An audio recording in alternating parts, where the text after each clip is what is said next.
네, 안녕하십니까. 직업상담사 2급 과정 노동시장론 담당하는 홍준용 노무사입니다. 이번 회차에는 실업에 대해서 알아보도록 하겠습니다. 실업에 대해서. 그래프도 나오는데요. 자, 이제 한번 읽어보겠습니다. 실업의 개념. 조사 대상 주간에 수입이 있는 일을 하지 않았고, 그다음에 지난 4주간 일자리를 찾아 적극적으로 구직활동을 하였던 사람으로서 일자리가 주어지면 즉시 취업이 가능한 사람. 그럼 이제 세 가지 정도 이제 짚어드려야 되는데, 일단은 조사 대상 주간이라고 써 있죠. 가로 안에. 매월 15일이 포함된 일주일. 그러니까 그 통계청에서 조사를 하거든요. 통계청에서. 근데 하는데 매달 아마 뉴스를 보셨으면은 매달 뉴스에서 이 뭐 실업률 통계 발표하는 거 들어보셨을 거예요. 그러면 그거 어떻게 하느냐? 여기 나와 있는 것처럼 그 매월 15일이 있거든요. 그럼 그 15일이 포함되어 있는 그 한 주 동안을 조사 대상 기간으로 삼는 거예요. 조사 대상 기간 삼고 그 기간에 이제 일을 안 했다. 일은 안 했고 하지만 뭔 했다. 구직 활동은 했다. 그러니까 두 가지 요소를 갖춰야 됩니다. 일은 하지 않았지만 뭐는 했다. 구직 활동을 했다. 그러면은 이제 통계상으로는 이제 실업자로 분류가 됩니다. 분류가 되고 그다음에 우리가 보통 이제 그 노동경제학에서 실업에 대한 얘기를 할 때 이제 딱 요 그림 하나 그려드리거든요. 이렇게 그림 한 설명을 보시면은 세로축 변수가 임금이고 가로축 변수가 노동, 그죠? 그다음에 이제 그래프가 지금 두 개를 제가 그려놨어요. 우하향하는 거 수요 곡선, 우상향하는 거 노동 공급 곡선 이렇게. 그러면 이제 저번에 한번 말씀드렸나 모르겠는데 일단 뭐 다른 그래프는 못 그려도 하여튼 수요 곡선하고 공급 곡선 정도는 우리가 이제 그래도 경제학 과목을 지금 배우는 거니까 기억을 해야 되는데 외우기는 편하죠. 그러니까 수요, 물 숫자, 그러니까 이게 요령인데 예. 물 숫자를 떠올려 가지고 이제 물은 위에서 아래로 흐르니까 수 이렇게. 뭐 공기는 뭐 위로 올라간다 뭐 이렇게 이제 외울 때 예. 그래서 이제 그래서 이제 위로 이렇게 올라가. 그럼 이제 수요 곡선, 공급 곡선 이제 그릴 수 있고. 그럼 그 수요 곡선하고 공급 곡선이 만나는 점이 있어요. 저 만나는 점. 영어 알파벳 E자 써 있는 거 있잖아요. 거기가 이제 균형점입니다. 균형점. 균형일 때 임금이 이제 균형점일 때 임금이 균형 임금. 그다음에 균형일 때의 그 고용량이 이제 균형 고용량 이렇게 되는 거고. 그러니까 이제 가장 이제 그 어떤 뭐 최적이라고 할 수 있는 상황이죠. 저 때가. 예.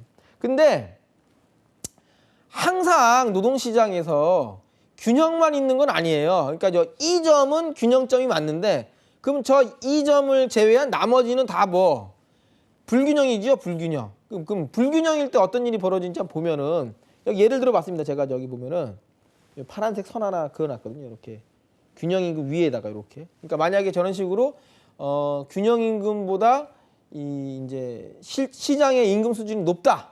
예. 그러면 이렇게 이제 파란색 선을 그을 수 있는데 그러면은 자 보세요.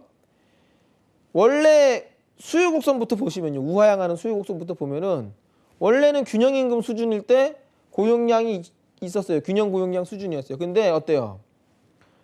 균형임금보다 임금 수준이 이렇게 올라가니까 파란색 점선처럼 올라가니까 그 수요 곡선 상의 그 점이 이 점이 아니고 기역점, 기역이라고 돼 있죠. 기역. 그 점에서 쭈루루룩 내려오는 게 수요량이 되는 거고. 그 다음에 공급량은 어떻게 되느냐? 공급량은 요게 이제 우상향하는 게 공급 곡선이니까 임금 수준이 균형임금일 때보다 높아지면은 니은 점에서 이제 만나는 거죠. 니은 점에서 쭉 내려왔을 때 이제 노동량이 그게 이제 공급량이 되는 겁니다. 그럼 결과적으로 뭘 알 수 있냐면은 균형임금보다 임금 수준이 높으니까 노동 공급량은 균형 고용량보다 늘어나고요. 그죠? 예. 노동 수요량은 균형 고용량보다 줄어들어요. 격차가 발생하죠. 예. 그게 이제 위에 표시 빨간색으로 제가 표시해놨어요. 밑에랑 위에랑 똑같으니까. 그만큼 뭐가 더 많으냐? 공급이 더 많다. 수요보다. 그래서 다른 말로 이제 노동의 초과 공급이라고 표현하는 거죠. 그러니까 공급량이 더 많다. 그러면 그걸 우리가 뭐라 그런다? 실업. 그러니까 쉽게 생각하면은 그러니까 쉽게 그냥 우리가 그 상식적으로 생각했을 때도 당연히 시장의 균형 상태보다 임금 수준이 올라가면은 노동 공급자들은 더 많이 일을 하려고 이제 이제 노동시장으로 나올 거고요. 그 다음에 반대로 노동 수요자, 기업들은 어떻게 하겠어요? 임금 수준이 올라가니까 그 전보다는 아무래도 사람을 좀 적게 쓰려고 또 이렇게 머리를 이제 쓰는 거죠. 생각이 그렇게 가는 거예요. 당연한 거죠. 비싸면은 적게 쓰려고 할 테니까 수요자 입장에서는. 그러다 보니까 저런 격차가 발생하더라는 거죠. 그런 불균형. 그걸 우리가 이제 뭐라고 한다? 노동의 초과 공급. 실업, 다른 말로 실업. 그러면 이제 만약에 그 직업 상담사 수험생 분들이라면 이제 여기서 뭘 이제 알고 계셔야 되냐면은 실업이라는 거는 노동의 공급이 노동의 수요보다 더 많은 상태를 말하는구나. 요거 하나. 그 다음에 저런 상태면은 이제 불균형 상태구나. 요 정도, 그죠? 나중에 제가 조금 이제 욕심이 앞섰는데 나중에 다음 회차에 최저임금 제도 얘기할 때 요 놈이 또 나올 거예요. 요 그래프가. 그때 또 좀 이어서 설명드리겠는데 하여튼 요 정도 일단 알아두시고요. 그러니까 노동 수요보다 노동 공급이 더 많은 상태. 그걸 실업이라고 한다. 통계상으로는 조사 대상 주간에 일은 하지 않았지만 구직 활동 한 사람 이렇게. 그 다음에 이제 우리가 이제 중요하게 다루는 게 실업의 종류예요. 종류. 처음에 나오는 게 이제 마찰적 실업인데 내용을 한번 읽어보겠습니다. 노동시장에 대한 정보의 불안전성. 정보가 핵심입니다. 정보의 불안전성으로 인한 노동 수요와 노동 공급의 일시적 부조화, 일시적 부조화로 발생하는 실업 형태. 그러니까 이렇게 생각하시면 돼요. 비유를 들자면은 그 남녀의 성비는 맞다. 어떤 결혼 정년기에 있는 남녀의 성비는 일치하는데 짝이 이렇게 맺어지지 않는 경우가 많잖아요. 그래서 서로 이제 짝을 찾아서 이렇게 이게 시간과 공간을 소모하는 그런 경우가 있는데 노동시장에서도 그런 경우가 있는 거죠. 그러니까 일자리가 없는 건 아니에요. 일자리는 있어요. 근데 그 일자리에 부합하는 그 구직자들이 바로바로 못 들어가는 거예요. 그러니까 서로 헤매는 거죠. 못 찾고. 왜? 정보가 부족하니까. 그죠? 노동시장에서. 그러니까 자기한테 맞는 일자리가 어디 있는지 딱 알면은 헤맬 필요 없이 딱 그 일자리 찾아가면 되는 거고 반대로 뭐 기업들도 자기들한테 딱 부합하는 딱 맞는 그 구직자가 어디 있는지 안다면 굳이 면접 보고 막 힘들게 막 여러 명씩 막 이렇게 뭐 스트레스 줄 필요 없죠. 딱 그 사람 찾아가가지고 일로 오세요 하면 되는데 현실에서는 그게 안 되잖아요. 그죠? 그래가지고 이제 헤매는 거죠. 그게 무슨 실업? 마찰적 실업. 정보의 부족으로 발생하는 실업. 그러니까 마찰적 실업이니까 그 대책은 뭐라고 돼 있는 겁니다. 대책. 정보가 부족하니까 어떻게 해주면 된다? 구인구직 정보를 제공해주면 된다. 그러니까 어떻게 보면 이제 직업 상담사분들이 이 역할을 하시는 거죠. 주된 역할. 이게 그죠? 어떻게 보면 이제 구직자하고 구인자 사이에서 중간 다리가 돼가지고 그죠? 아주 중요한 역할을 하시는 거예요. 그죠? 그래서 그런 식으로 정보를 제공해주면은 그 금방금방 해결될 수가 있다. 그래서 일시적인 부조화라는 말을 쓴 겁니다. 그 다음에 구조적 실업은 뭐라 되어 있냐면은 경제 구조의 변화로 인하여 노동력에 대한 수요 구조가 변화함에도 이에 대응하지 못하여 산업 간, 지역 간 노동의 수요 공급이 불일치해서 발생하는 실업.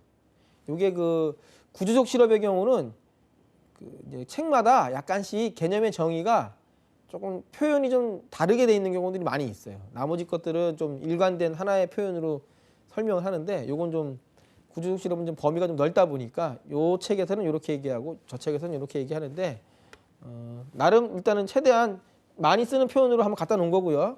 쉽게 이해를 하자면 그냥 제목을 가지고 이해하자면은 노동시장에 구조적으로 문제가 있으니까 생기는 실업이에요. 근데 요게 마찰적 실업하고 공통점이 있습니다. 뭐냐면 둘 다 일자리가 없는 건 아니에요. 일자리는 있어요. 근데 그 일자리를 못 찾아가는 거예요. 이동이 원활하지 않다. 노동 이동이. 빈자리 바로바로 찾아갈 수 있게끔 원활하게 들어가면 좋은데 그게 안 된다. 요거는 마찰적 실업이나 구조적 실업이나 차이가 없다. 그게 공통점이에요. 다만 어떤 데서 차이가 나냐면 마찰적 실업은 정보가 부족하기 때문에 정보 때문에 이동이 원활하지 않은 거고요. 구조적 실업은 노동시장에 구조적으로 문제가 있기 때문에 이동이 원활하지 않다는 겁니다. 그래서 예를 들어놨죠. 제일 많이 나오는 예인데 산업의 구조조정이 이루어질 때 사양산업하고 성장산업에서 그러니까 사양산업에는 어때요? 산업이 사양길로 들어가니까 사람이 많이 필요가 없을 거예요. 그러면 이제 잉여 노동력이 나타나겠죠. 그게 이제 어떻게 보면 실업자들란 말이에요. 반대로 성장산업은 어때요? 산업이 성장하니까 사람이 많이 필요해요. 일손이. 그래서 그러니까 빈자리가 막 있겠죠. 그러면 우리가 생각하기에는 그럼 사양산업에서 남아도는 인력이 성장산업으로 들어가면 되겠네 이렇게 생각할 수 있는데 그게 현실에서는 쉽지는 않더라는 거죠. 뭐 예를 들어 가지고 강원도의 뭐 광산업, 그 사양산업이잖아요, 그죠? 그러니까 탄을 다 캐가지고 이제 광부로 일하시던 분들이 일자리를 잃는다. 뭐. 그런데 반대로 도시에는 여러 가지 뭐 IT 산업도 막 성장을 하고 막 서비스 업종, 신생 업종들 막 성장한단 말이에요. 그러면은 거기 일자리가 생기니까 그걸로 가면 되는데 그게 쉽냐 이거죠. 생각해봐도 얼핏 생각해도 힘들겠다. 하던 일이 다르니까. 그죠? 그래서 대책이 뭐라고 되어 있는 겁니까? 교육이나 직업전환 훈련. 가로치고 이제 인력정책이라고 써놨는데 인력정책이라는 말도 많이 쓰거든요. 그래서 인력정책이라는 말만 들으면은 이게 뭐지? 그럴 수 있는데 내용은 그냥 쉽게 말해서 교육을 시켜주는 거예요. 교육이나 훈련시켜주는 거. 그러니까 다른 산업에 들어가서 일을 하려면 거기서 원하는 기능이나 기술을 배워야 될 테니까. 그죠? 그걸 이제 인력 정책이라고 하는 거고 이주비라는 거는 이제 말 그대로 이주 비용을 주는 거죠. 뭐 예를 들어서 만약에 가정을 해본다면 뭐 우리나라가 분단이 안 돼 있고 만약에 뭐 통일이 되어 있었다라고 하면 그러면은 뭐 남쪽에는 광산업이 사양산업이지만 이북에는 아직도 탄을 캐낼 수 있는 광산이 많잖아요. 뭐 히토류 같은 것도 많이 매장돼 있고 하니까 그러면은 뭐 이쪽에 뭐 남쪽에 뭐 강산 쪽에 뭐 사양산업이면은 거기서 이제 근무하던 뭐 노동자분들한테 뭐 이주비를 줘가지고 이북에 있는 광산으로 이제 이주할 수 있게 해줘도 되잖아요. 뭐 예를 들면 뭐 제가 아는 게 아우지탄강, 그게 지금은 이제 좀 다른 의미로 우리한테 받아들여지지만 만약에 분단이 안 돼 있었다고 하면은 그렇죠. 그렇게 이주비 줘가지고 갈 수도 있다. 그래서 구조적 실업의 경우는 이제 그 대책이 교육 훈련, 그러니까 인력 정책하고 이주비 이렇게 이해하시면 되겠죠. 그 다음에 경기적 실업, 뭐라고 써 있냐? 경기 변동으로 인해서 불경기에 유효 수요가 부족하여 노동 수요가 감소할 때 발생하는 실업을 말한다. 자, 그러니까 경기가 이렇게 사이클 있잖아요. 좋아졌다가 나빠졌다가 이렇게 변동이 있거든요. 그 경기 변동, 그 변동으로 인해서 그 변동할 때 그 어떨 때 불경기에 뭐가 부족하다? 유효 수요가 부족하다. 유효 수요라는 거는 뭘 말하는 거냐면은 구매력이 있는 수요를 말해요. 구매력이 있는 수요. 뭐 예를 들어 가지고 뭐 제가 뭐 커피 사 마시고 영화 보고 밥 사 먹고 택시 타고 옷 사 입고 핸드폰 요금 내고 이런 거는 저한테 유효 수요예요. 왜? 그런 거는 제가 구매력이 있으니까. 근데 예를 들어 가지고 뭘 예를 들까요? 또 이게 간접 광고하면 안 되니까 상품명을 말할 수는 없는데 하여튼 뭐 고급 뭐 외제차, 또는 뭐 엄청나게 비싼 뭐 대저택 이런 거. 그런 거는 저한테 무슨 수요겠어요? 딱 봐도 저한테 유효 수요는 아니겠죠. 왜? 그걸 저는 살 수 있는 구매력이 안 되니까 그거는 이제 저한테 유효 수요가 아니고 사고는 싶은데 그런 거는 이제 저한테 구매력이 없기 때문에 잠재 수요라고 하죠. 잠재 수요. 사고는 싶은데 돈이 안 받쳐준다. 구매력이 뒷받침되지 않는다. 그러면 잠재 수요. 근데 여기서는 무슨 수요? 유효 수요. 그러니까 쉽게 말해가지고 불경기에 장사가 안 된다는 거예요. 사람들이 물건을 많이 못 사준대요. 돈이 없으니까. 그러면 기업 입장에서 어때요? 물건이 안 팔리니까 물건을 많이 만들 필요가 없잖아요. 그 물건을 적게 만들어요. 적게 만들면은 당연히 사람도 적게 쓰겠죠. 왜? 노동 수요는 지난 시간에 우리가 배웠어요. 파생 수요, 유발 수요. 그죠? 그렇기 때문에 노동 수요가 부족해진다. 그래서 발생하는 실업. 그게 무슨 실업? 경기적 실업. 그 대책이 뭐라고 되어 있습니까? 대책. 총수요 증대로 경기를 부양시키는 방법. 그러니까 총수요 증대라고 하면은 무슨 뜻이냐면 뭐 떡볶이에 대한 수요, 뭐 영화 보는 거에 대한 수요, 뭐 전화기 사는 거에 대한 수요, 뭐 하여튼 모든 수요 그걸 다 늘린다는 거예요. 그러니까 쉽게 말해서 사람들이 물건을 많이 사줄 수 있게 만들어 주자. 어떤 물건이든지 간에 장사가 잘 되게 하겠다는 소리예요. 그걸 우리가 뭐라고 얘기하는 거예요? 경기 활성화, 경기 부양 그렇게 표현하잖아요. 확장적 거시 경제 정책이라고 써놨네요, 제가. 그죠? 예. 그래서 누가 이걸 얘기했냐면은 케인즈, 뭐 케인즈라고도 하고 케인스라고도 합니다. 예. 그래서 이제 영국의 유명한 경제학자예요, 이분이. 그래서 뭐 지금은 뭐 이미 사망한 이후 사망한 지 꽤 됐는데 어쨌든 옛날 분인데 그 활동하던 시절이 언제냐면은 그 1, 2차 세계대전 그 이후까지 그 시기에 그죠? 예. 그래서 이분이 이제 이렇게 주장했던 거예요. 그러니까 약간 그 고전학파 경제학자하고는 결이 다르죠. 방향이. 그러니까 고전학파 경제학자들은 보이지 않는 손을 믿으니까 배웠던 거잖아요. 보이지 않는 손을 믿으니까 경제 문제에 대해서 국가가 이렇게 정부가 개입하는 거 별로 안 좋아하는 시각이란 말이에요. 내비둬라 이건데 케인즈는 이런 이유 때문에 내비두면은 다 이제 굶어 죽는다는 거예요. 그러니까 어떻게 해야 된다? 국가가 개입을 해가지고 그죠? 인위적으로 저런 경기 부양 정책을 써서 실업을 해결해야 된다 이렇게 주장한 거죠. 요 사람하고 이제 같은 시각에서 이제 그 경제 정책을 썼던 사람이 이제 우리가 상식으로 많이 알죠. 미국의 그 루즈벨트 대통령 뉴딜 정책 다 여기서 나오는 겁니다. 이 주장대로 한 거예요. 미국의 그 경제 위기 대공황이 닥치니까 그걸 극복하기 위해서 인위적으로 국가가 이제 돈을 써가지고 재정 지출도 막 하고 막 그죠? 후버댐 이거 막 지어가 건설해가지고 막 그죠? 일자리도 만들어내고 막 이런 거 다 여기서 나오는 얘기입니다. 그 다음에 계절적 실업, 건설업, 농림업, 관광업 등과 같이 기후나 일기에 따라서 생산 또는 서비스 활동이 결정되는 산업에서 발생하는 실업. 이거는 이제 성수기하고 비수기가 있다는 뜻이에요. 성수기하고 비수기. 예를 들면은 뭐 겨울에 스키장 좋죠. 눈 내리고 막 눈썰매도 타고 스키도 타고 뭐 하여튼 그럼 거기서 일하는 직원들 겨울에는 좋아요. 일자리가 있으니까. 근데 여름 되면 어떻게 됩니까? 눈 다 녹으면은 그 맨 땅에서 스키나 눈썰매 탈 수는 없잖아요. 그죠? 그럼 일자리를 잃을 텐데 그러면 어떻게 하면 되느냐? 여름에는 뭐 수영장, 뭐 워터파크 이런 데에서 일하게 해준다면은 그 수영장 뭐 요즘에는 뭐 실내 수영장도 있지만 하여튼 실외 수영장이라면 여름만 하니까 뭐 그런 데로 이렇게 가는 거. 저희 집 뭐 얘기를 하자면 이제 예전에 이제 외삼촌이 그 바닷가에서 횟집을 하셨는데 지금은 뭐 여름에도 여름이고 겨울이고 차가 많으니까 겨울에도 바닷가로 이제 손님들이 오지만 옛날에는 안 그랬어요. 80년대에는. 그러니까 겨울에 가보니까 해수욕장에 손님도 많고 그죠? 그러면 이제 횟집에도 많이 오겠죠, 손님들이. 그러니까 여름에는 일반미를 드시더라고요, 밥을. 근데 겨울 되니까 아예 샷다를 내려요, 가게를. 왜? 아무도 안 오거든요, 겨울에는. 겨울 바닷가는 아무도 안 와요. 그러니까 아예 그냥 그 가게 문을 닫아요. 그리고 이제 그 수족관에도 물 다 빼고. 그러니까 이제 겨울에는 일이 없는 거죠. 그러니까 겨울에는 이제 정부미를 드시더라. 여름에 가보고 겨울에 가보니까 분위기가 다르더라. 그게 이제 이런 계절적 실업. 그러니까 다른 일자리를 알아봐주면 되겠다. 대체 구인처 확보. 하여튼 뭐 지금은 뭐 잘 사시는데 하여튼 옛날에 그랬다는 얘기고.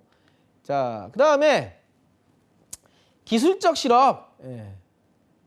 한번 읽어볼게요. 종래의 제품 또는 신제품의 생산에 사용되는 자본과 노동의 새로운 결합 방법이 도입됨에 따라 아이고 말이 거창하네요.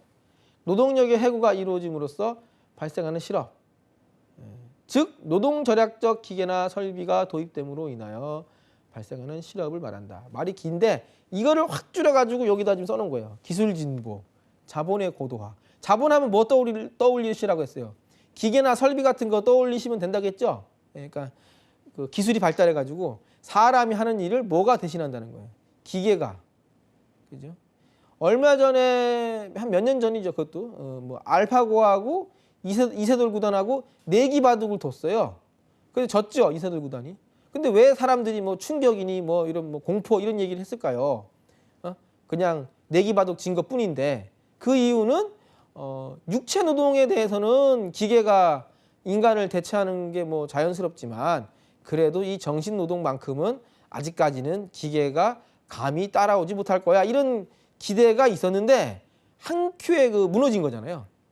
그러니까 이제 정신 노동 영역도 이제 일자리를 잃지 않을까 하는 그런 공포심, 그죠? 아니면은 뭐 더 옛날로 예를 들자면은 뭐 그 86년도 그 서울 아시안 게임, 그다음에 88년도 서울 올림픽 두 개의 어떤 국제 대회를 크게 치르면서 시내버스에서 사라진 게 있어요. 예.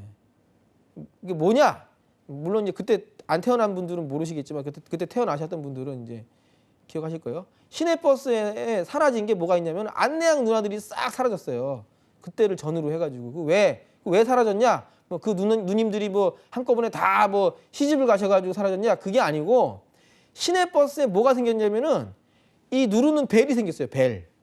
그러니까 손님이 삐 누르면은 소리가 나요.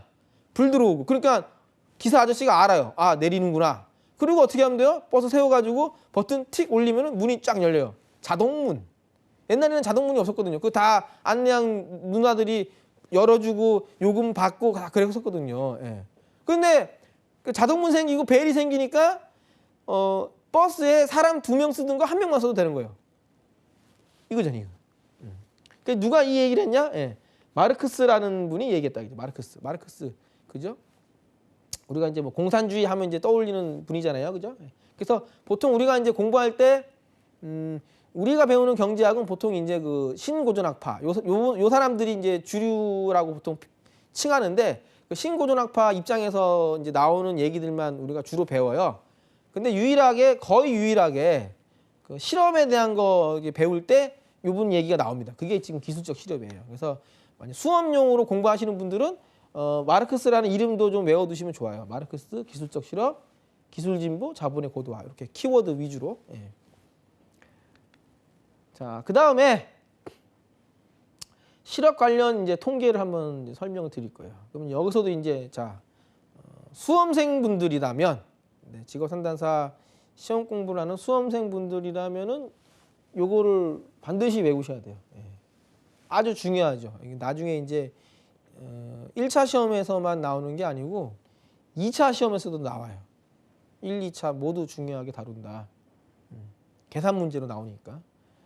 보니까 이제 설명 좀 해보겠습니다. 하나씩. 자, 첫 번째 15세 이상 인구. 다른 말로 뭐라고 한다고 돼 있나? 생산 가능 인구라고 돼 있네요. 우리가 나중에 노동관계 법규도 이제 수험생분들은 이제 시험을 치셔야 되는데 근로기준법에서 잠깐 언급이 되는 게 뭐가 있냐면 만으로 몇 살부터 일을 시킬 수 있느냐 합법적으로 일을 할 수 있는 나이가 만 15세예요. 만으로 15세 미만은 일을 시킬 수가 없어요. 예. 그래서 통계를 낼 때도 만으로 15살부터 일을 할 수 있으니까 15세 이상 인구를 생산 가능 인구라고 하는 겁니다. 15세 이상 인구를 생산 가능 인구라고 하고 그거를 두 개로 나눴어요. 경제활동 인구하고 비경제활동 인구. 그 다음에 경제활동 인구를 또 두 글로 나눴어요. 취업자하고 실업자.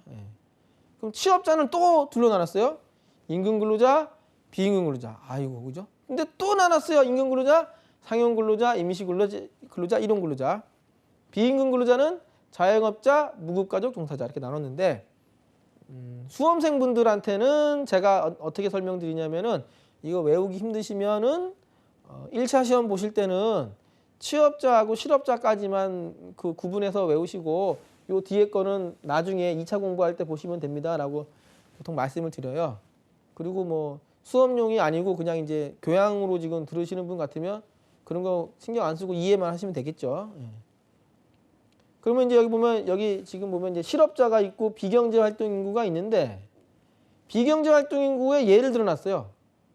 전업주부, 전업학생, 구직 당념자, 구직 활동을 못하는 노약자 등 이렇게 써놨는데, 그러니까 비경제활동 인구라고 하면은 경제활동을 안 하는 사람이거든요. 예, 경제활동 안 하는 사람인데 여기 보면은 전업주부나 전업학생은 뭐예요? 나는 그 집안일이 더 중요하기 때문에 가사노동에 전념하겠다. 전업주부.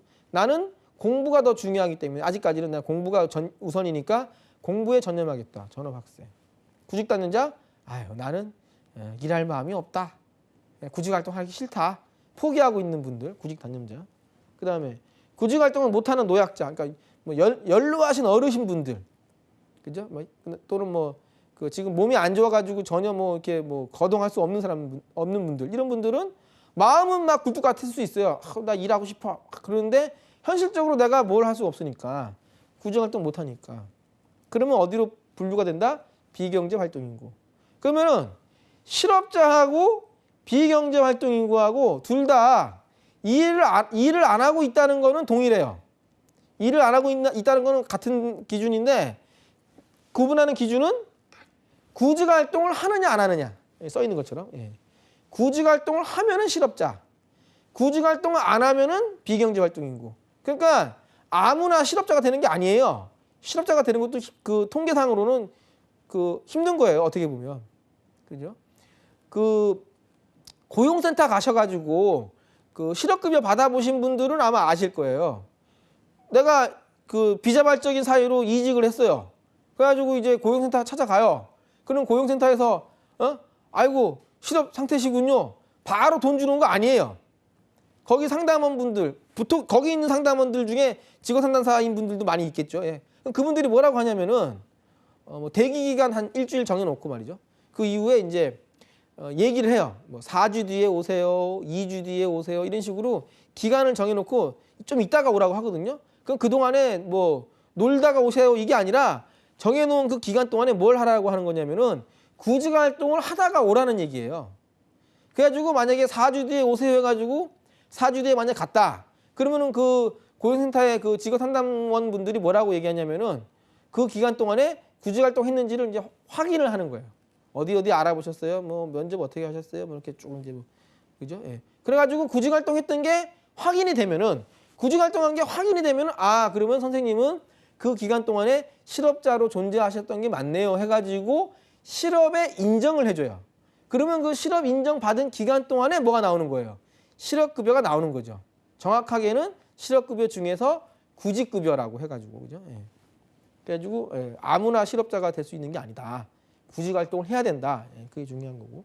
그 다음에 이제 그 이 밑에 있는 거, 요것도 이제 외우셔야 되는 거죠. 중요하게. 시험용으로 공부하시는 분들 같으면 1차, 2차 다 통틀어서. 예. 경제활동 참가율, 다른 말로 노동 참가율이라고도 합니다. 예, 여기 적어놓지는 않았는데 경제활동 참가율, 노동 참가율 같은 말인데 그럼 어떻게 계산하느냐? 분모가 생산 가능 인구, 저기 맨 앞에 있는 거 있잖아요. 15세 이상 인구. 분모가 생산 가능 인구고 분자가 경제활동 가능 인구예요. 그러니까 경제활동 인구보다 한 단계 위에 있는 게 분모. 그죠? 곱하기 100. 그러니까 보통 이제 100분율로 나타내니까 100분율은 곱하기 100 해주면 되죠. 예. 그럼 몇 퍼센트 이렇게 나오겠죠. 예. 그 다음에 실업률은 경제활동 인구 중에서 실업자의 비율을 구하는 거예요. 그래서 분모가 뭐예요? 경제활동 인구. 분자 값이 실업자. 그러니까 마찬가지로 실업자보다 한 단계 위에 있는 게 분모. 그죠? 경제활동 인구분의 실업자 곱하기 100. 예. 예, 쉽네요. 그죠? 예. 가지치기만 잘하면 딱딱 다 나와요. 그 다음에 예, 고용률. 고용률이 뭐라고 돼 있어요? 생산 가능 인구 중에서 취업자의 비율이네요. 그러니까 이 경우는 분모가 경제활동 인구가 아니에요. 그죠? 예. 취업자보다 한 단계가 아니고 두 단계 위에 있는 거. 그 생산 가능 인구가 분모. 분자가 취업자. 예. 왜 이거 이제 다루냐면은 보통 예전에는요. 한 10년 전 또 그 이전까지만 하더라도 보통 뉴스에서 그 고용 상황에 대한 걸 이제 보도가 나올 때 보면은 실업률을 주로 언급을 했어요. 실업률. 지금도 실업률 많이 얘기하는데 근데 예전에는 실업률 하나만 가지고 많이 얘기를 했거든요. 근데 이 실업률만 가지고 얘기하면은 고용 상황을 정확하게 파악하기 힘든 경우들이 왕왕 있어요. 예를 들어 가지고 예전에 한번 누가 그 좀 비난을 많이 받은 적이 있어요. 예전 한 10년 전에 어떤 장관이 기억은 안 나는데 하여튼 뭐라고 했냐면은 역대급으로 지금 현재 우리나라 그 실업률 수준이 낮다는 거예요. 그래가지고 좋다고 통계가 아주 잘 나왔다는 거예요. 실업률이 낮은 걸로. 그래가지고 막 이제 자화자찬을 하니까 여론의 문매를 맞았죠. 왜? 주변에는 막 일 안 하고 있는 사람들 많거든요. 그럼 왜 그런 일이 생기는가 봤더니 애초에 그 실업률 통계 자체가 분모값이 경제활동 인구고 분자값이 실업자예요. 그죠? 예. 그러니까 이런 경우 생각해 보세요. 경기가 안 좋아가지고 실업자들이 구직활동을 해야 되는데 구직활동 할 엄두조차 안 나는 거예요. 예. 구직활동 안 하니까 뭐로 빠져나가요? 이런 뭐 구직 단념자 이런 식으로. 비경제활동 인구로 빠져나가 버리는 거예요. 그러면 당장 실업률 자체는 낮게 나올 수 있어요. 실업자 수가 그만큼 줄었으니까. 근데 주변에는 일 안 하고 있는 사람들이 많거든요. 예. 그러니까 어떤 체감하는 실업률하고 괴리가 생겨요. 예. 그러니까 그런 경우는 실업률만 가지고 판단하면 안 되고 뭐도 보면 좋다. 고용률. 왜냐하면 고용률은 애초에 분모값이 뭐예요? 경제활동 인구가 분모값이 아니고 생산 가능 인구가 분모값이거든요. 그러니까 경기가 좋아지거나 나빠질 때 이 경제활동 인구 숫자는 왔다 갔다 할 수 있어요. 경제활동 인구, 비경제활동 인구 왔다 갔다 할 수 있으니까. 그러니까 분모값이 불안정한데 실업률 같은 경우는 고용률은 안정적인 분모값. 15세 이상 인구로 갑자기 늘릴 수 있어요? 예? 갑자기 늘릴 수가 없잖아요. 그죠? 뭐 대량으로 이민을 받는다든가 아니면 지금부터 열심히 그냥 막 출산을 막 해도 15년 기다려야 15세 이상 인구 되는 거니까. 그러니까 경기 변동에 그 생산 가능 인구는 크게 그 분모값이 별로 안 변해요. 그리고 분자값은 뭐니까? 취업자니까 실업자들이 실업자로 있든 아니면 실업자에서 뭐 비경제 활동 인구로 빠져나오든 아무 상관이 없다. 고용률 측정할 때는 취업자 숫자만 따지는 거니까. 그죠? 그래서 실업률만 가지고 판단 안 하고 요즘에는 이제 고용률도 같이 얘기하죠. 많이 뉴스에서도. 고용률이 뭐 올라갔네 내려갔네 이런 식으로. 예. 부연 설명해 드렸는데 이렇게 세 가지 외우시면은 수업용으로는 아주 좋습니다. 예. 자, 그다음에 이제 나머지 것들 좀 설명 좀 하나씩 해드릴게요. 실업 관련 통계 해가지고. 예. 첫 번째 생산 가능 인구, 예. 다른 말로 노동 가능 인구, 다른 말로 경제 활동 가능 인구 다 쓰는 말인데 주로 많이 쓰는 말이 생산 가능 인구예요. 15세 이상인 사람들이라고 아까 말씀드렸고요. 그다음에 비경제 활동 인구 만으로 15세 이상인 사람 중에서 취업자하고 실업자. 경제활동 인구네요. 예, 경제활동 인구 만으로 15세 이상인 인구 중에서 취업자와 실업자를 말한다. 그죠? 그다음에 경제활동이란 상품이나 서비스를 생산하기 위해서 수입이 있는 일을 행하는 걸 뜻한다. 당연한 얘기죠. 뭐. 그다음에 취업자. 예. 첫 번째 조사 주간 중에 소득, 이익, 임금 등 수입을 목적으로 몇 시간? 1시간 이상 일한 사람. 여기 조사 주간이 아까 뭐라 그랬어요? 매월 15일이 포함된 한 주. 그죠? 그래서 1시간만 일하면 취업자래요. 그러니까 통계상으로 취업자가 되는 거는 되게 쉽구나. 예. 기준이 딱 1시간이니까. 그죠? 예. 그다음 두 번째, 자기에게 직접적으로 이득이나 수입이 오지 않더라도 가구 단위에서 경영하는 농장이나 사업체의 수입을 높이는 데 도와준 가족 종사자로서 주당 몇 시간, 18시간 이상 일한 사람. 그것도 취업자로 분류한다. 그걸 더 정확하게 표현하면은 무급 가족 종사자라고 한다. 예, 그러면 이제 가끔 이제 뭐 질문하시는 분들 중에 왜 18시간입니까? 이렇게 물어보시는 분들도 있는데 그거는 뭐 저도 모르겠습니다. 기준을 그렇게 정했으니까 그런 것 같은데 수업용으로 알려드릴 때는 이제 암기하기 편하게 하려고 어떻게 암기 비법을 알려드리냐면은 그 예를 들어드리는 거죠. 뭐 예를 들어가지고 이제 아들내미가 있는데 어머니가 분식집을 운영하시고 이 아들은 군대도 제대하고 학교도 졸업한 상태예요. 뭐 하는가 봤더니 뭐 밤새도록 PC방에서 게임만 한다. 그러다가 이제 점심때쯤 돼가지고 어머니가 운영하는 부식집에 이제 어슬렁어슬렁 이제 걸어 나와가지고 이제 얘기하는 거죠.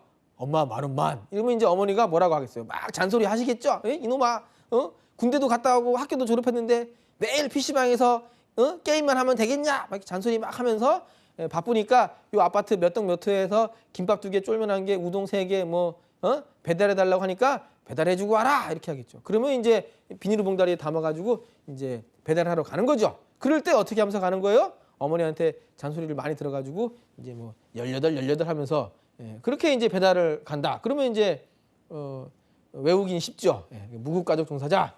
그러니까 식구가 운영하는 사업체에서 돈 안 받고 일주일에 18시간 이상 일하면은 취업자로 분류한다는 겁니다. 그다음에 직장 또는 사업체를 가지고 있으나 조사 대상 주간에 일시적인 병, 일기불순, 휴가 또는 연가, 노동쟁의 등의 이유로 일을 안 하고 있는 일시휴직자. 그러니까 그 일은 안 하고 있는데 계속 안 하고 있는 게 아니고 우연찮게 그 조사 대상 기간에 잠깐 감기 걸려가지고 뭐 결근했다든가 뭐 아니면은 뭐 일기불순 비가 많이 와가지고 뭐 장마가 져가지고 뭐 공사가 중단돼가지고 잠깐 그 일 안 할 수도 있고 또는 뭐 결혼식 해가지고 신혼여행 뭐 한 일주일 갔다 올 수도 있고 그죠? 그런 거는 직장이 있으니까 취업자로 분류한다는 얘기입니다.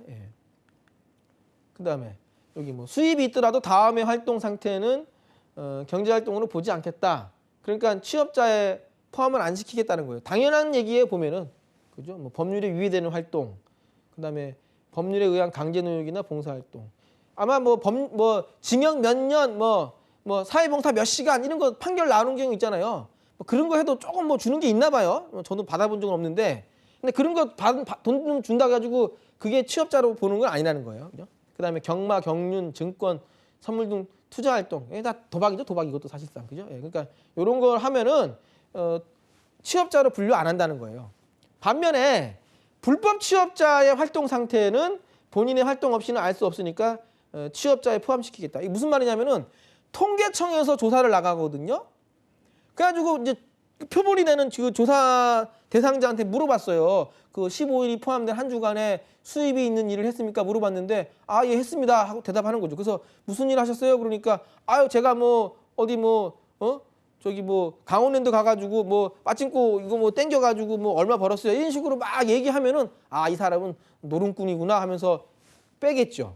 그런데 또 다른 사람은 아, 제가 뭐 임플란트 뭐 10개 해주고 뭐 아말감 뭐 20개 떼어주고 금으로 한 뭐 5개 씌워주고 해가지고 뭐 한 100만 원 벌었습니다. 200만 원 벌었습니다. 그러면은 통계청 직원이 이상하네. 그러면 더 많이 벌었을 것 같은데 이렇게 뭐 봉사활동 하시는 건가? 뭐 치과 의사 맞으세요? 이렇게 물어보니까 씩 웃기만 하고 대답을 안 한다. 알고 보니까 그게 이제 흔히 말하는 이제 무허가로 이렇게 하시는 분이 있을 수도 있잖아요. 근데 그런 분이 아유, 나 무허가요 이렇게 얘기 안 할 거 아닙니까? 그냥 아유, 나 치과 의사 맞습니다 이렇게 대답할 거 아닙니까? 그러면 그런 사람한테 면허증 좀 보여주시오 이렇게 할 수 있는 권한은 없잖아요. 조사원이. 그러니까 그런 경우는 취업자에 포함시키겠다는 얘기입니다. 조사 그 방법상 어쩔 수 없는 거죠, 그거는. 그다음에 실업자는 아까 다 말씀드린 거예요, 그죠? 수입 있는 일을 하지 않았지만 구직 활동을 했다 이렇게, 그죠? 그리고 그 구직 활동이라는 게 뭘 말하는지 좀 구체적으로 설명을 해놨어요. 요거는 참고용으로 한번 적어본 겁니다. 궁금해하시는 분들을 위해서. 자, 그다음에 비경제 활동 인구. 조사 대상 주간에 취업자도 아니고 실업자도 아닌 만으로 15세 이상인 사람. 그래서 집안에서 가사와 육아를 전담하는 가정주부. 다 얘기한 거죠. 아까 전에 전업주부, 전업학생, 뭐 연로한 어르신분들 이런 분들은 비경제 활동 인구로 이제 분류한다. 자, 그다음에 실업 관련 통계 다시 나왔는데 여기 왜 여기 다시 나왔냐면요. 요거 설명하려고 나온 거예요. 부가 노동자 효과하고 실망 노동자 효과. 부가 노동자 효과라는 거는 뭐냐면은 불경기에 가구주의 실직으로 비경제 활동 인구가 경제 활동 인구로 유입되는 효과. 그러니까 주로 어떤 분들?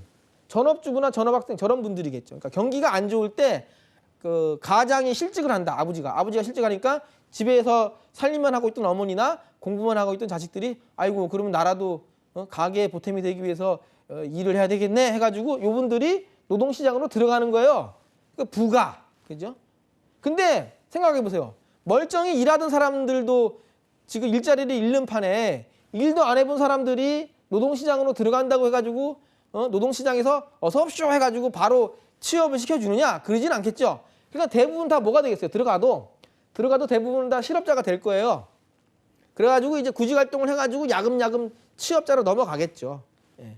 그래서 실업률의 증가 요인이라고 말을 한 겁니다. 들어가는데 대부분 실업자가 되니까. 실업자가 늘어나게 하니까.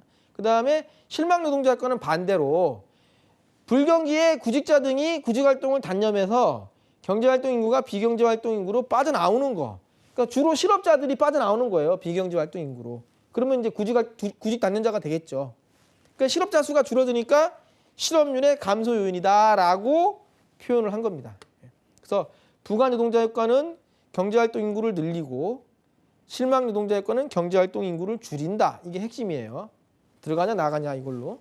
그래서 정리를 하면은 부가노동자 효과가 실망노동자 효과보다 크면은 경제활동 인구가 늘어나니까 경제활동 참가율도 증가하는 거고 실망노동자 효과가 더 크면은 경제활동 인구가 줄어드니까 경제활동 참가율도 감소한다. 이렇게 정리를 할 수가 있죠. 요거는 수업용으로 공부하시는 분들은 좀 외워두셔야 될 부분입니다. 예. 그 다음에 이제 이어서 기출문제를 한번 보시죠. A국의 취업자가 200만이고 실업자가 10만이고 비경제활동 인구가 100만 명이라고 할 때 A국의 경제활동 참가율은 경제활동 참가율 공식이 뭐였어요? 생산 가능 인구분의 경제활동 인구. 그죠? 예. 그러면 문제에 이렇게 숫자를 주어졌으니까 가지치기를 하셔야 돼요. 예. 좀 번거롭더라도 가지치기를 해가지고 주어진 숫자를 집어넣으면은 비어있는 걸 찾을 수 있어요. 여기 지금 보면은 취업자가 200만이고 실업자가 100만이라고 했으니까 경제활동 인구는 그 두 개를 합쳐야 되겠죠. 그러니까 이게 210만 명이고 그 다음에 생산 가능 인구는 어떻게 구해야 되겠어요? 경제활동 인구에다가 비경제활동 인구를 더해야 되거든요. 그럼 비경제활동 인구는 문제에서 100만 명이라고 알려줬고 그다음에 경제활동 인구는 210만 명 구했으니까 두 개를 더하면은 310만 명. 그러면은 경제활동 참가율은 생산 가능 인구분의 경제활동 인구 곱하기 100. 그러니까 이제 310만 분의 210만 곱하기 100 하니까 67.71419 막 숫자가 좀 지저분하게 나오죠. 그래서 이제 답이 얼마가 되는 거예요? 약 67.7%. 그래서 이런 식으로 계산 문제가 나오기 때문에 이제 수험생분들한테 조금 이제 요령을 좀 알려드리면 반드시 시험장에 그 계산기를 가지고 들어가셔야 돼요. 예. 계산기 가져갈 수 있어요. 예. 또 이렇게 얘기하면은 뭐 핸드폰, 스마트폰도 가져가도 됩니까? 당연히 안 되죠. 그거는 계산기가 아니고 스마트폰이고 스마트폰에 계산기 기능이 있는 거죠. 예. 아직까지 스마트폰 기능이 있는 계산기는 없어요. 그죠? 예. 농담인데 어쨌든. 예. 그래서 그 계산기를 가져가시는데 가능하면 좀 그 단추가 큰 거 있잖아요. 버튼 누르는 거. 그걸 가져가세요. 그래야 실수를 안 해요. 버튼 누를 때. 그리고 이렇게 백스페이스라고 하나요? 우리가 흔히 하는 말로 빠꾸 버튼. 예. 그거 있는 거 가져가시는 게 좋아요. 그래야지 이게 숫자를 누르다가 잘못 누르면 하나씩 이제 거꾸로 지워 나갈 수 있잖아요. 근데 그 버튼이 없으면은 새로 다 눌러야 되니까. 예. 그리고 어디 뭐 이렇게 사은품으로 받아가지고 이렇게 얄쌍한 거 있잖아요. 그래서 이렇게 햇볕에다가 비춰가지고 이렇게 하는 거. 그런 거는 좀 비추천. 예. 예. 시험장에서 못 써요. 그런 거는. 예. 그러니까 좀 한 2, 3천 원 투자해가지고 버튼 크고 누르면 꾹꾹 들어가는 거 그리고 백스페이스 있는 버튼 하나씩 지울 수 있는 거 그걸 좀 장만하시는 게 좋습니다. 그래야 이런 문제 나왔을 때도 긴장 안 하죠. 예. 계산 문제 나오니까. 두 번째, 노동력의 10%가 매년 구직활동을 하고 구직의 평균 3개월이 소요되는 경우에 이 이유만으로 연간 몇 %의 실업률이 나타납니까? 그러니까 매년 구직활동하는 사람이 10%래요. 10%. 그럼 이 구직자들이 1년 내내 구직활동한다. 12달 내내. 예? 12달 내내 구직활동한다고 했으면은 실업률이 그냥 10%라고 하면 되겠네요. 근데 이 문제에서는 뭐라고 했어요? 평균 몇 달이 소요된다? 3개월이 소요된대요. 3개월. 3개월이 소요되니까 어떻게 해야 됩니까? 10% 곱하기 12개월 분의 3개월 이렇게 하는 거죠. 예. 12분의 3. 그러면 이제 이것도 계산기 가지고 있으면 금방 나오겠죠. 뭐 암산도 되지만 2.5% 그죠? 이 문제도 이제 수험생들 같은 경우는 조금 유념하실 필요가 있어요. 왜냐하면 잘 나와요, 이 문제도. 예. 가지고 이렇게 이 숫자만 좀 바꿔서 3개월이라고 안 하고 4개월이라고 했으면은 10% 곱하기 12분의 4. 10%가 아니고 20%라고 했으면은 20% 곱하기 12분의 3 이런 식으로 좀 접근을 하시면 무난하게 풀 수 있는 문제입니다. 예. 처음 풀어보는 분들만 조금 어려워 보이는 거죠. 예. 그 다음에 다음 중 경제활동 인구 조사에서 취업자에 해당하는 사람은 취업자가 뭐라 그랬어요? 취업자가 조사 대상 주간에 소득, 임금, 수입을 목적으로 최소한 몇 시간? 1시간 이상 일하는 사람은 취업자다. 그리고 무급 가족 종사자도 취업자다. 그 다음에 직업이 있는 일시휴직자도 취업자다. 그죠? 그럼 볼까요? 첫 번째, 도박으로 생계를 이어가는 주부. 제가 만든 문제가 아니고 기출 문제예요. 예, 근데 좀 얘가 좀 그렇죠. 도박으로 생계를 이어가는 주부. 예. 수입을 그러니까 생계를 이어간다니까 대단한 주부예요. 그죠? 도박을 하면 돈을 잃어야 되는데 그 도박으로 생계를 이어간다는 거니까 엄청난 그 소위 말하는 그 타짜이신 것 같아요. 그러니까 대단한 분인 거는 맞는데 통계상으로는 이제 취업자로는 들어갈 수가 없다. 예. 도박은 그 도박해서 수입 얻는 거는 그 저기 불법 활동 이런 거는 이제 취업자를 안 본다고 했으니까 그죠? 예. 그럼 빠지고. 그다음에 두 번째 봉사활동에 전념하는 사회사학과. 이것도 마찬가지죠. 봉사활동에 전념하는 거니까 수입을 목적으로 이 일을 하는 사람은 아니잖아요, 그죠? 예. 그러니까 저 사람도 빠지는 거고, 그죠? 예. 그다음 세 번째 증권 투자로 소득을 얻는 사람.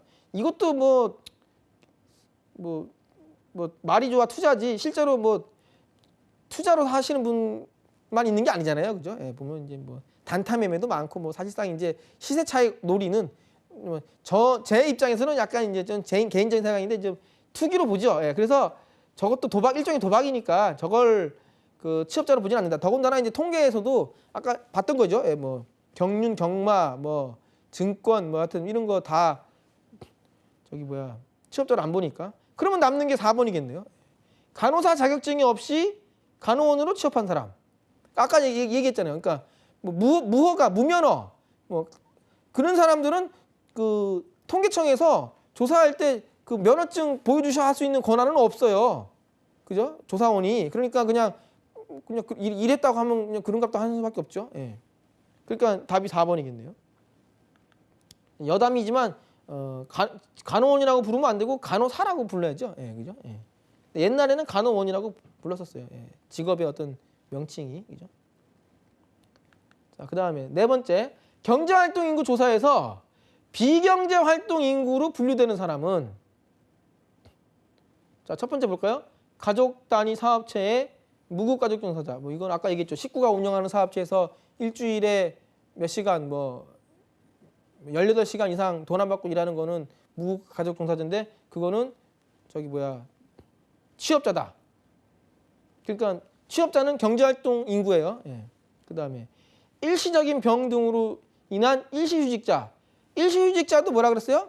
취업자라고 했어요. 예. 그다음에 직장이 없는 실업자. 당연히 실업자니까 직장이 없겠죠. 직장을 알아보고 있는 중이죠. 그죠? 근데 실업자의 경우는 경제활동 인구예요. 그죠? 취업자하고 실업자는 경제활동 인구입니다. 예. 네 번째, 가사 노동을 하고 있는 가정주부, 전업주부, 이게 비경제활동 인구네요.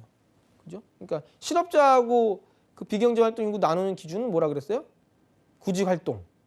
그죠? 예. 그러니까 이것도 답이 4번. 예. 어렵지 않네요. 그죠? 5번 문제. 다음 중 비경제활동 인구에 포함되지 않는 사람은 일기불순이나 노동재해 등의 이유로 인한 일시휴직자는 뭐라고 했어요?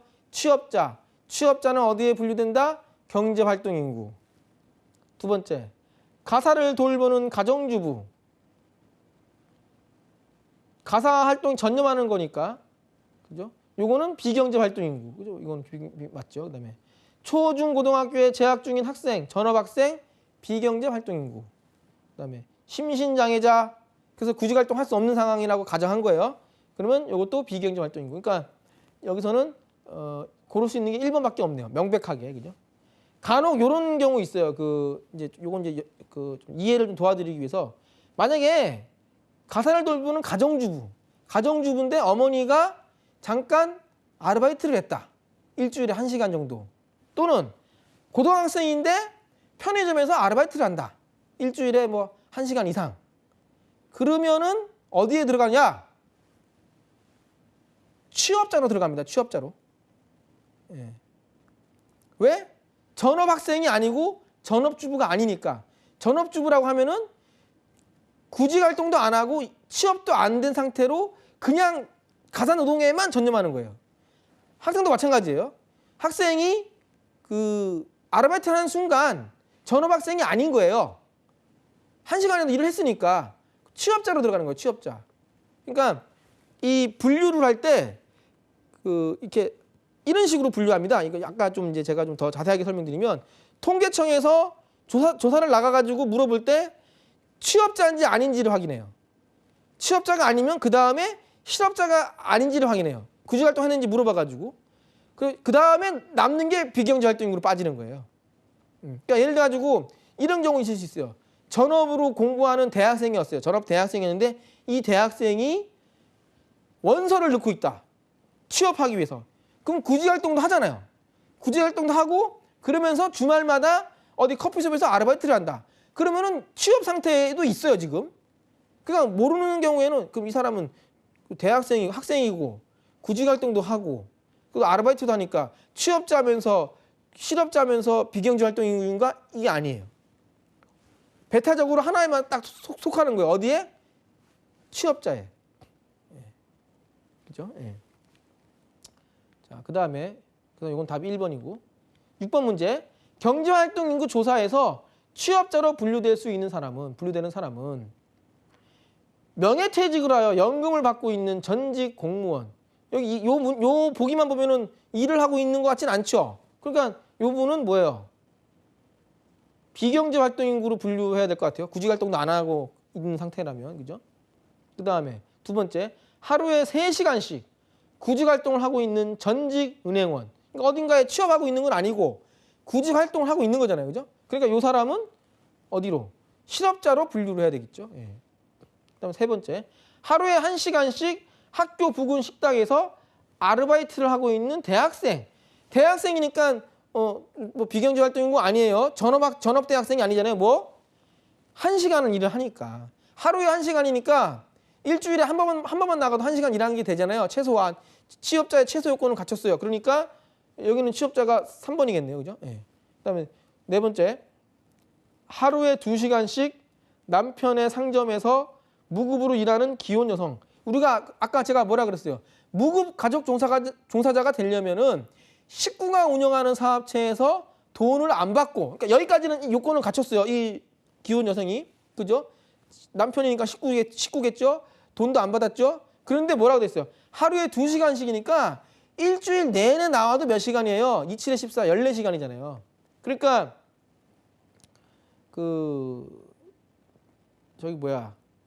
취업자로 들어갈 수가 없죠. 만약에 구직 활동을 안 한다면 이분은 비경제 활동 인구로 분류할 수밖에 없겠네요. 그죠? 예. 그래서 답이 3번. 그죠? 그다음에 7번 문제.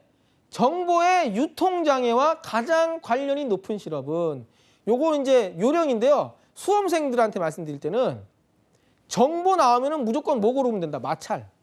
마찰적 실업이 뭐라 그랬어요? 정보 부족. 노동시장에 정보 부족으로 발생하는 실업.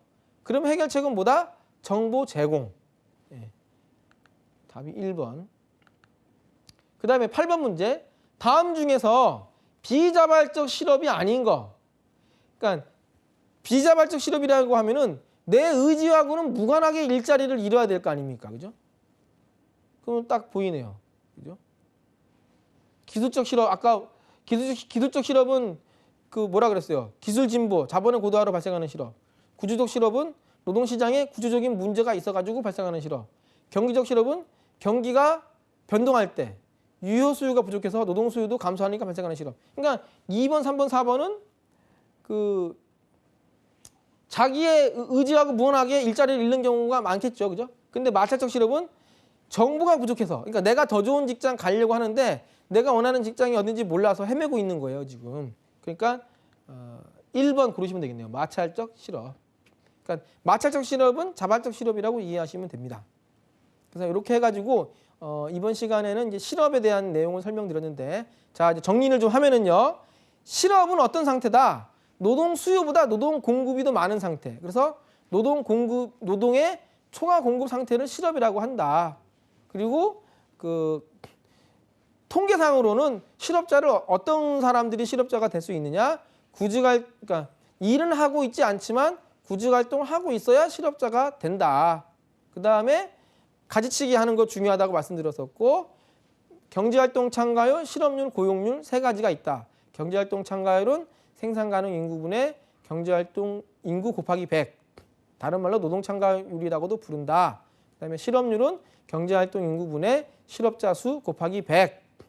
그다음에 고용률은 생산 가능 인구분의 취업자 수 곱하기 100. 이런 식으로 그렇게 하고 그 이제 실업의 뭐 종류와 대책들 알아두셔야 되고, 그다음에 부가 노동자 효과, 실망 노동자 효과. 부가 노동자 효과는 경제활동 인구가 늘어나는 거, 실망 노동자 효과는 경제활동 인구가 줄어드는 거, 이 정도. 그래서 시간이 제약이 있어서 제가 모든 내용을 다 설명은 못 해드리지만 어쨌든 1시간 안에 가장 중요한 거 위주로 설명드렸고요. 다음 시간에는 이제 남은 거 하겠습니다. 뭐냐면은 임금하고 그다음에 노사관계와 관련된 내용들 이걸로 해가지고 마무리 짓도록 하겠습니다. 수고하셨습니다.